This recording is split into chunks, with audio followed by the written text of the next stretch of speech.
ബാലവാടിയിലെ മഞ്ഞ ഉപ്മാവ് അത് ഇഷ്ടമില്ലാത്തവരാരും ഉണ്ടാവില്ല അല്ലേ?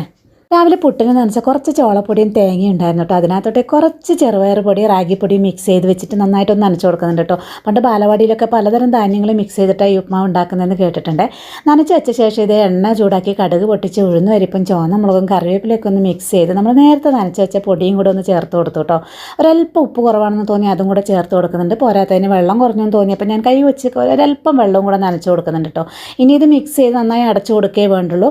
നമ്മൾ കുറച്ച് നേരം അടച്ച് വെച്ച് എടുക്കുമ്പോഴേക്കും ഇതൊക്കെ കട്ട കെട്ടിയിട്ടാണ് കേട്ടോ ഇരിക്കുക. പക്ഷേ പേടിക്കേണ്ട, നമ്മൾ കുറച്ച് നേരം ഒന്ന് ഉലർത്തിയെടുക്കുന്നതിനനുസരിച്ച് ഇത് പൊടി പൊടിയായിട്ട് തന്നെ കിട്ടിക്കോളൂ കേട്ടോ. പിന്നീട് ഇത് ടേസ്റ്റ് മേക്കറായിട്ട് നമ്മൾ ചേർത്ത് കൊടുക്കുന്നത്, പണ്ടൊക്കെ ബാലവാടിയിൽ പാൽപ്പൊടി ഒരുപാട് ചേർത്ത് കൊടുത്തിരുന്നു എന്ന് കേട്ടിട്ടുണ്ട്. മധുരമുള്ള പാൽപ്പൊടിയാണെങ്കിൽ കുറച്ച് മാത്രം ചേർത്ത് കൊടുക്കുക, മധുരം ഇല്ലാത്തതാണെങ്കിൽ കുറച്ച് കൂടുതൽ ചേർത്ത് കൊടുക്കുമ്പോഴാണ് കേട്ടോ ഈ ഉപ്മാവിന് ടേസ്റ്റ് കിട്ടുന്നത്. കുറച്ച് നേരം ഉലർത്തുമ്പോഴേക്കും നമ്മുടെ ഉപ്മാവ് നല്ല പൊടിയായിട്ട് തന്നെ കിട്ടിയിട്ടുണ്ടാവും കേട്ടോ. കൂടുതൽ രുചികരമായിട്ടുള്ള നമ്മുടെ മഞ്ഞ ഉപ്മാവ് റെഡി ആയിട്ടുണ്ട്. വീഡിയോ ഇഷ്ടപ്പെട്ട സപ്പോർട്ട് ചെയ്യാൻ മറക്കല്ലേ.